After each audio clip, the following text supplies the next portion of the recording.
Ang tagal pala sisi, mabuti din nagsawa si Afam sa LDR. Hala siya, be, ako ang hindi nagsawa, no?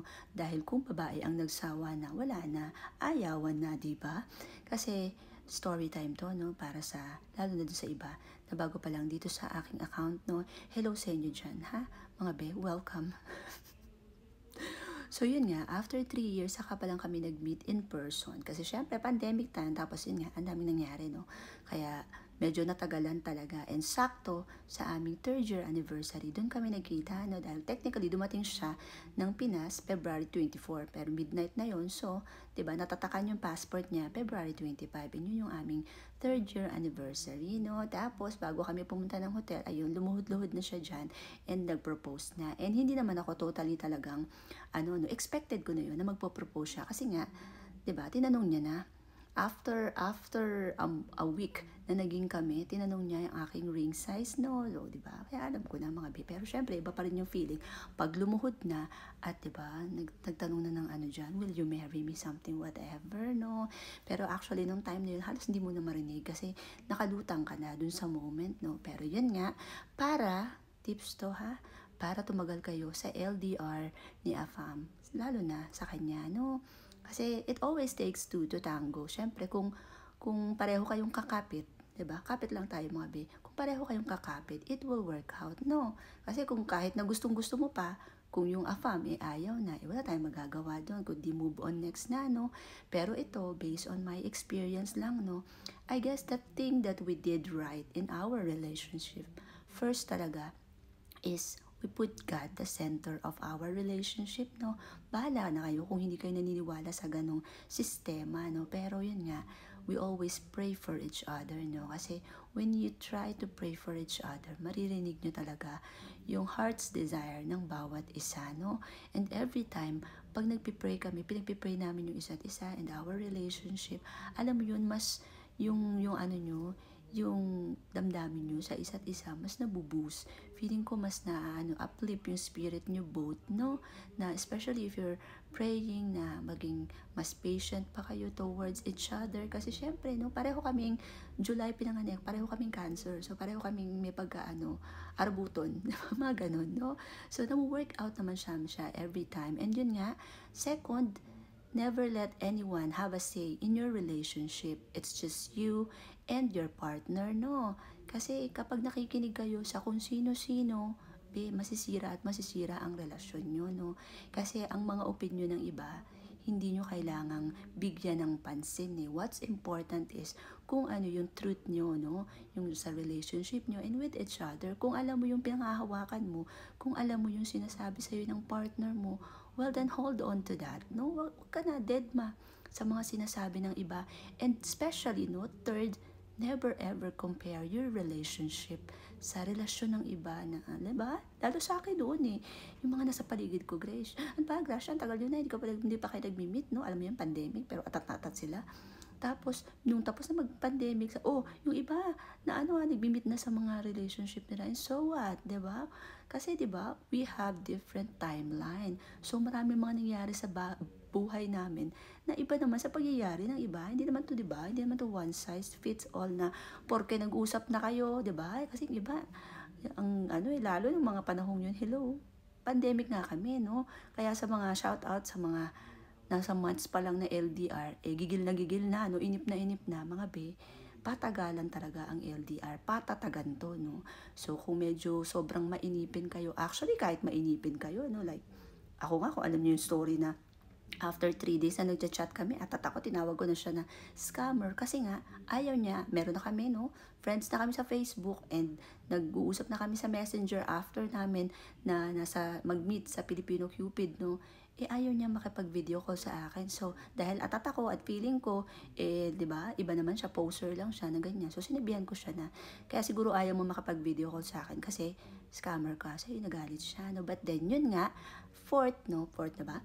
Fourth, learn to acknowledge yung kung ano yung sitwasyon and admit kung mali kayo, no? Kung meron kayong nasabing mali. Like yun sa akin, no? If there's one thing na sobrang pinagpapasalamat ko na ginawa ko yung pride ko, nilunok ko. Kasi nung sinabi niya na, what? Why are you saying that? That's like so mean something, whatever. No, basta may mga ganung issue. And then, yun, di ba? Binaba ko talaga yung pride ko and sabi ko na, hey, sorry if you find na na-offend ka dun sa sinabi ko na ganito, ganyan, and yun, di ba? Hindi ko, I don't mean it like that, kasi ganito lang, mga ganyan. Yung sinabi ko, yung aking, di ba? Yung I just expressed everything, no? Yung thoughts ko about what happened before. Syempre sa mga chat naming dalawa, no? Kasi syempre alam ko naman na hindi siya magre-react ng ganun kung hindi siya nasaktan doon sa sinabi ko and kung hindi siya na-offend. Imagine kung hindi ako nag-sorry sa kanya, di hindi niya sasabihin sa akin na okay, let's forget about that and let's start again, no? 'Di ba? Parang back to zero daw kami pag ganun. Okay, sige, kalimutan na natin ganyan. Kung hindi namin ginawa yun, di sana mga hindi masaya ngayon si atin nyo, hindi ako kasal.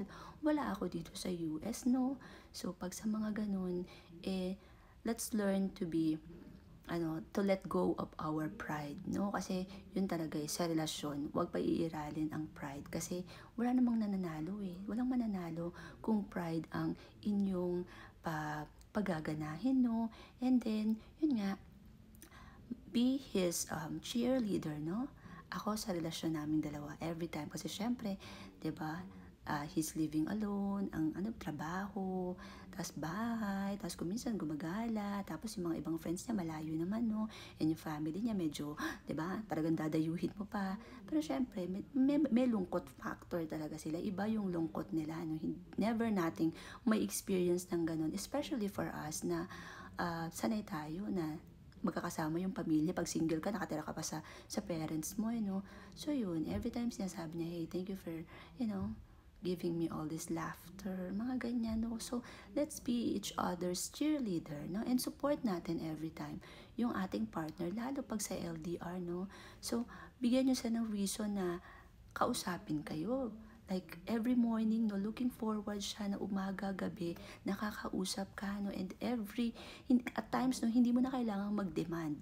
Dahil kung yung afam nyo, nag-i-enjoy nakausap kayo, kahit na siguro paantok na yan, mas gugustuhin niya pa, nakausap kayo. Why? Because you give him something na to look forward to, di ba? Mga ganun. Siyempre, gaganahan yan kung makikita kayo, di ba? Nakasmile, tapos very joyful, di ba? Cheerful, joyful, cheerful, hopeful sa lahat ng bagay, no? Yun kasi yung gusto nila kasi parang ang feeling ko, no? Ang wala sila is yung innate sa ating mga Pilipino na masayahin tayo and sila hindi ganun di ba? Pero kung minsan yung iba sa kanila hirap pasayahin, no? Basta mga be his cheerleader every time, no? And yun lang, always dapat nakasupport kayo, no? And syempre, give him variety, no? Na kapag nasa LDR, hindi naman yung itsura niya, medyo ayus-ayusin nyo, no? Minsan meron kayong, 'di ba? Sexy look, mga ganon. Minsan naman pa-demure look, or minsan naman very casual, or minsan magugulat yan pag 'di ba, nakapustura ka ng husto. Mga magtatanong yan kung saan, 'di ba? Syempre iba-iba para hindi naman maboring. And minsan bigyan niyo din ng nang wala lang, no? I woke up like this, dugyot-dugyutan na itsura. Kasi para iba-iba, makita niya lahat-lahat, no? So every time looking forward siya to see you. And syempre, be good with conversation, no? Be a good listener. And then, once na magtanong ng opinion nyo, medyo galingan ang pagsagot, no? Galingan ang pagsagot para stimulate nyo siya mentally. Kasi, mostly, kapag mature ang inyong ka-LDR, mas gusto la is mind stimulating, di ba? Kasi additional factor na lang yung ganda, mas maganda. Syempre, LDR to, mas maganda. Marunong kayo magtukso-tuksuin nyo yan siya without even showing skin, di ba? Pakonting landi-landi, usap-usap lang, pero magiinit na yan siya, no? So, good luck sa mga nasa mga LDR dyan, mga and yun nga, kung kinaya ko, mas kakayanin nyo. Lalo kung mas pasensyoso kayo kay ate nyo Grace, no? Kasi ako talaga, kahit tanong mo sa mga friends ko, alam nila na maiksi ang pasensya ko, no? Ako yung tipong, pag nalilate, okay lang na hinihintay. Pero pag sila yung late, inip na ako, no? But then, all glory to God na magkasama na kami and everything works out. Diba? So, to God be the glory. Kasi, Happy naming dalawa, be. Very excited na ako kasi first Christmas namin together. And I hope everyone will find yung kanilang the one, ha? Merry Christmas, everyone.